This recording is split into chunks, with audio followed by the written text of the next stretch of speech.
Welcome to civil services study. Welcome back. देखिए UP PCS की test series चल रही है और यूपीएससी सिविल सेवा की भी टेस्ट सीरीज़ चल रही है। दोनों का लाभ उठाते रहिए। तो 72 टेस्ट इसमें कंप्लीट हो गए थे यूपी पीसीएस में। यह है टेस्ट नंबर 73। इंपॉर्टेंट होंगे प्रश्न। तो चलिए स्टार्ट करते हैं। आज हो गई है 7 जून 2020। तो क्वेश्चन नंबर 1 है, प्रतिरक्षा तंत्र के संदर्भ में कुछ स्टेटमेंट है यहाँ पर।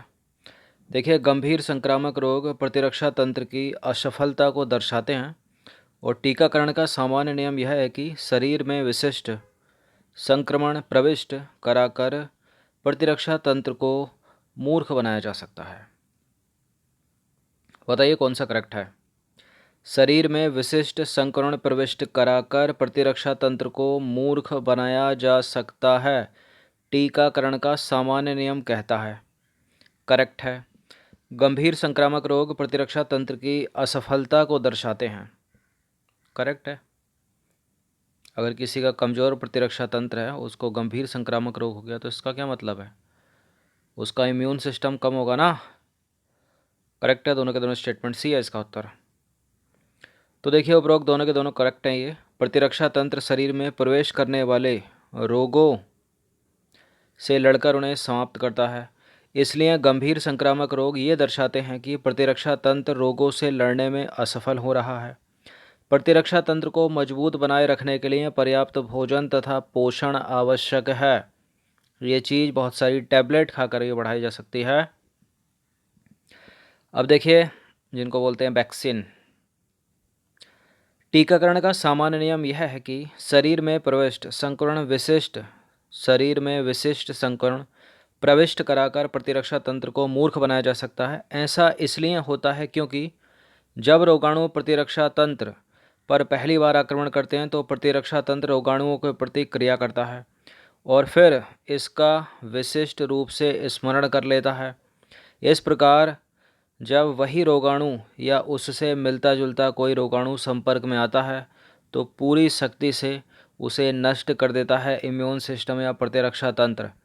इससे पहले संक्रमण की अपेक्षा दूसरा संक्रमण शीघ्र ही समाप्त हो जाता है।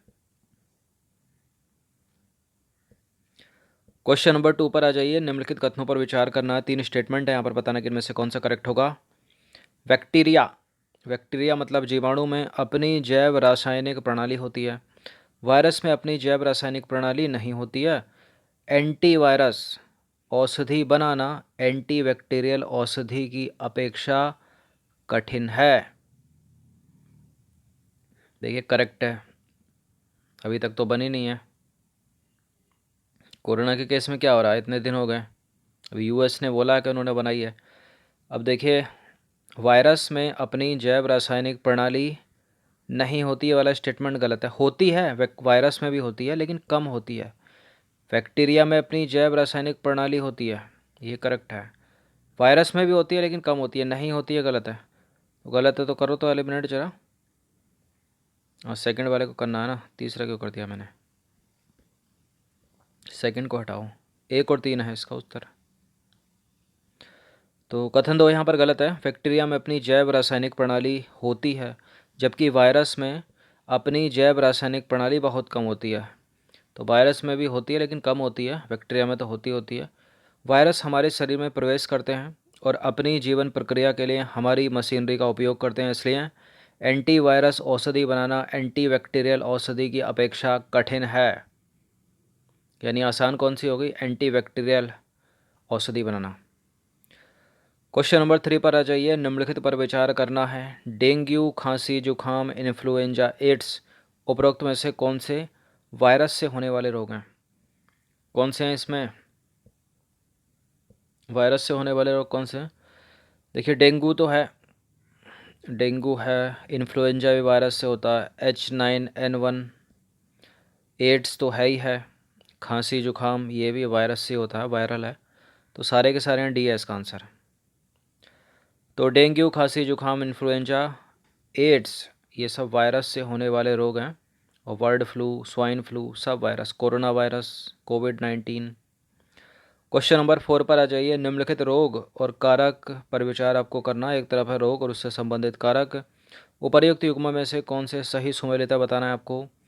फील पाँव रोग कृमि द्वारा, सामान्य त्वचा रोग फंजाई द्वारा मतलब फंगस द्वारा, मलेरिया लीस्मानिया प्रोटोजोआ द्वारा, काला आजार लीस्मानिया प्रोटोजोआ। एसएससी का फेवरेट है काला आजार, बहुत पूछते हैं इसको। तो फील पाँव रोग होता है कृमि द्वारा, करेक्ट है वाला स्टेटमेंट पहला वाला।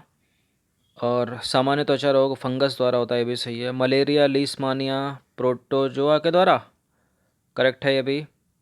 मलेरिया होता है मादा एनाफ्लीज, क्या है वो, प्रोटोजोआ है। काला आजार होता है ये भी लीस्मानिया प्रोटोजोआ के द्वारा होता है। तो सारे के सारे हैं करेक्ट, यहाँ पर सुमेलित हैं, डी है 1 2 3 4। तो फील फाउं नामक रोग जो है वो कृमि की विभिन्न स्पीसीज द्वारा होता है। सामान्य त्वचा रोग जो है विभिन्न प्रकार की फंगस द्वारा होता है, जैसे दाग हो जाना, खुजली हो जाना, खाज हो जाना। मलेरिया काला आजार लीस्मानिया प्रोटोजोआ से, तथा एक रोग है निंद्रालु व्याधि, किससे होता है वो, ट्रिप्नोसोमा प्रोटोजोआ से होने वाला रोग है। क्वेश्चन नंबर 5 है, एंटीबायोटिक के संदर्भ में कुछ स्टेटमेंट है यहाँ पर दो, बताने के इनमें से कौन सा करेक्ट है। देखिए, एंटीबायोटिक सामान्यतः बैक्टीरिया के महत्वपूर्ण जैव रासायनिक मार्ग को बंद कर देते हैं। ये वायरस संक्रमण पर भी कारगर साबित होते हैं। देखिए, कारगर साबित होते तो कितना अच्छा होता, ये तो एंटी बैक्टीरियल है ना, एंटीबायोटिक, तो वायरस पर नहीं होते, गलत है, दूसरा वाला स्टेटमेंट हटा दीजिए उसको। तो वायरस में बैक्टीरिया के जैसा कोई मार्ग तो होता नहीं है जिसे बाधित करने से उनकी मृत्यु हो जाए। इसी कारण कोई एंटीबायोटिक वायरस संक्रमण पर प्रभावकारी नहीं है, दूसरा गलत है। क्वेश्चन नंबर 6 है, बैक्टीरिया के संदर्भ में कुछ स्टेटमेंट है यहाँ पर, जीवाणु के संदर्भ में, बताना कि इनमें से कौन सा करेक्ट होगा। देखिए, बैक्टीरिया या जीवाणु अपनी रक्षा के लिए कोशिका भित्ति बना सकते हैं। मानव की कोशिकाओं में कोशिका भित्ति होती नहीं। एंटीबायोटिक सामान्यतः बैक्टीरिया के महत्वपूर्ण जैव रासायनिक मार्ग को बंद कर देते हैं, बिल्कुल कर देते हैं, अभी तो चर्चा हुई थी, लेकिन वायरस के नहीं कर पाते। मानव में कोशिका भित्ति नहीं होती, ये वाला सही है। बैक्टीरिया अपनी रक्षा के लिए कोशिका भित्ति बना सकते हैं, बिल्कुल बना सकते हैं, डी है इसका उत्तर, उपरोक्त सभी। तो सारे के सारे करेक्ट हैं ये। एंटीबायोटिक सामान्यतः बैक्टीरिया के महत्वपूर्ण जैव रासायनिक मार्ग को बंद कर देता है। उदाहरण के तौर पर समझे तो बहुत से बैक्टीरिया अपनी रक्षा के लिए कोशिका भित्ति बना लेते हैं। पेनिसिलिन उनकी इस प्रक्रिया को बाधित कर देता है, जिस कारण वे कोशिका भित्ति नहीं बना पाते और सरलता से मर जाते हैं। मानव की कोशिकाओं में कोशिका भित्ति नहीं होती है, इसलिए पेनिसिलिन का प्रभाव उन पर नहीं होता। आ जाइए क्वेश्चन नंबर 7 पर, निम्नलिखित कथनों पर विचार करना। 3 स्टेटमेंट है यहाँ पर, बताना कि इनमें से कौन सा करेक्ट होगा। पहला स्टेटमेंट, क्षय रोग क्या होता है, टीबी, वायु द्वारा संचारित हो सकता है। हैजा दूषित पानी से संचारित हो सकता है। एड्स केवल लैंगिक संपर्क से संचारित हो सकता है। देखिए, करेक्ट है पहला, करेक्ट है, दूसरा भी इनकरेक्ट है, तीसरा। एड्स केवल ऐसा नहीं है कि लैंगिक संपर्क से संचारित होता है, ये आपको हो सकता है असुरक्षित या दूषित संदूषित सिरिंज से, या फिर अगर किसी को पहले से ही है उसका ब्लड आपके ऊपर चढ़ा दिया गया तब भी आपको हो सकता है। अगर कोई माँ संक्रमित है तो उस माँ से उसके गर्भ में पल रहे शिशु को भी हो सकता है। आप टैटू बनवाते हो, टैटू बनवाने से भी हो सकता है, ऐसा नहीं है केवल लैंगिक संपर्क से होगा। तो इनकरेक्ट है थर्ड वाला स्टेटमेंट, केवल 1 और 2। तो देखिए, कथन 3 सही नहीं है, क्योंकि एड्स या HIV लैंगिक संपर्क के अतिरिक्त रुधिर स्थानांतरण, संदूषित सिरिंज, टैटू बनवाने से, यदि माता को है, रोगी माता को है, तो उससे गर्भाशय में पल रहे उसके बच्चे को हो जाएगा। माता द्वारा शिशु को स्तनपान द्वारा भी संचारित हो सकता है ये। क्षय रोग वायु द्वारा तथा हैजा दूषित जल द्वारा संचालित हो सकता है। 1 और 2 करेक्ट, तीसरा इनकरेक्ट है।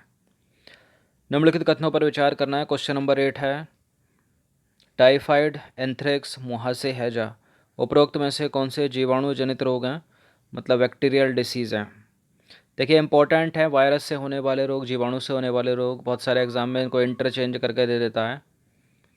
तो टाइफाइड तो साल्मोनेमा टाइफी से होता है, तो ये तो है। कोलेरा या हैजा विब्रियो कोलेराई से होता है, ये भी है, जीवाणु जनित रोग है। एंथ्रेक्स भी जीवाणु जनित रोग है, मुहासे भी जीवाणु जनित रोग है। सारे के सारे हैं, डी है इसका उत्तर। पेट साफ ना होने का कारण भी मुहासे का कारण बनता है। क्वेश्चन नंबर 9 है, निम्नलिखित कथनों पर विचार करना है। पहला स्टेटमेंट है, किसी पिंड का विस्थापन शून्य है तो बल द्वारा उस पिंड पर किया गया कार्य भी शून्य होगा। ऊर्जा को न तो उत्पन्न किया जा सकता है और न ही नष्ट किया जा सकता है, परंतु इसका एक रूप से दूसरे रूप में स्थानांतरण किया जा सकता है। देखिए, ये चीज़ तो आपने बचपन में पढ़ी होगी, छोटी क्लासों में। ऊर्जा का नियम है ये। पहला वाला भी करेक्ट है, दोनों के दोनों करेक्ट हैं, सी है इसका आंसर। तो उपरोक्त दोनों के दोनों करेक्ट हैं। देखिए, कार्य करने के लिए दो दशाओं का होना आवश्यक है। पहली दशा, वस्तु पर कोई बल कार्य कर रहा हो या वस्तु पर कोई बल लगना चाहिए। दूसरा, वस्तु विस्थापित होनी चाहिए और इस विस्थापन का मान शून्य न हो, अन्यथा किए गए कार्य का मान भी शून्य होगा। कार्य में केवल परिमाण होता है, कोई दिशा नहीं होती। वो सेकंड वाला तो आपको पता ही होगा। ऊर्जा को ना तो उत्पन्न किया जा सकता है, ना ही उसको नष्ट किया जा सकता, उसके एक रूप को दूसरे रूप में परिवर्तित किया जा सकता है। क्वेश्चन नंबर 10 पर आ जाइए। निम्नलिखित कथनों पर विचार करना है। पहला स्टेटमेंट है, शक्ति का मात्रक वाट है, कार्य का मात्रक जूल है, ऊर्जा का मात्रक न्यूटन है। बताइए कौन सा गलत है इसमें से, कौन सा इनकरेक्ट है। देखिए, कार्य का मात्रक भी वही होता है जो ऊर्जा का मात्रक होता है, यानी जूल होगा ऊर्जा का मात्रक भी, न्यूटन नहीं होगा। थर्ड को एलिमिनेट करिए। पहला correct, first correct, second correct, third है इनकरेक्ट है, लेकिन ढूंढना है इनकरेक्ट, तो हो जाएगा ऑप्शन नंबर बी, केवल 3। तो देखिए, तीसरा कथन जो है वो गलत है, क्योंकि ऊर्जा का मात्रक वही होता है जो कार्य का होता है, अर्थात जूल। तो कार्य का मात्रक जूल, ऊर्जा का मात्रक भी जूल और शक्ति का मात्रक वाट होता है। क्वेश्चन नंबर 11 है, किसी तीर के एक सिरे को धनुष की तनित डोरी पर रखकर खींचने से उसमें ऊर्जा संचित हो जाती है। यह ऊर्जा कौन सी है भाई? मान लीजिए आपके पास कोई तीर का माना है, आपको डोरी में तीर आपने खींचा, तो जो तनी हुई डोरी है ना, उसमें क्या है, एक ऊर्जा संचित हो जाती है। उस ऊर्जा का आपको नाम बताना है। स्थितिज ऊर्जा है क्या वो, गतिज ऊर्जा है या आंतरिक ऊर्जा है? देखिए, वो है जो सेब है आपके पास तनी हुई डोरी में, स्थितिज ऊर्जा। इसको छोड़ दोगे तो गतिज ऊर्जा। तो किसी वस्तु में स्थानांतरित की गई ऊर्जा इसमें स्थितिज ऊर्जा के रूप में संचित रहती है। यदि वस्तु की चाल या वेग में परिवर्तन करने के लिए या अन्य कार्य में उपयोग में नहीं आती है, तो धनुष की तनी हुई डोरी को खींचने पर उसमें स्थितिज ऊर्जा के रूप में संचित हो जाती है ऊर्जा, और यही ऊर्जा डोरी छोड़ने पर तीर को गतिज ऊर्जा प्रदान करती है। किसी वस्तु की गतिज ऊर्जा तथा स्थितिज ऊर्जाओं के योग को उसकी कुल यांत्रिक ऊर्जा कहते हैं। क्या कहते हैं? यांत्रिक ऊर्जा। मान लीजिए यह तीर कमान, यह कमान की डोरी, ये तीर से खींचा, यहाँ तक आ गया ये। अब क्या है, पीछे जाके ये स्थितिज ऊर्जा छोड़ दिया, तो पूरा क्या, गतिज ऊर्जा। ये स्थितिज ऊर्जा, ये गतिज ऊर्जा, इन दोनों का योग यांत्रिक ऊर्जा, काइनेटिक एनर्जी। तो ये 11 प्रश्न थे। क्या कहोगे इन प्रश्नों को? ये हैं साइंस के इम्पोर्टेंट प्रश्न। अच्छे से इसका रिवीजन कर लीजिएगा 1 से 2 बार। धन्यवाद।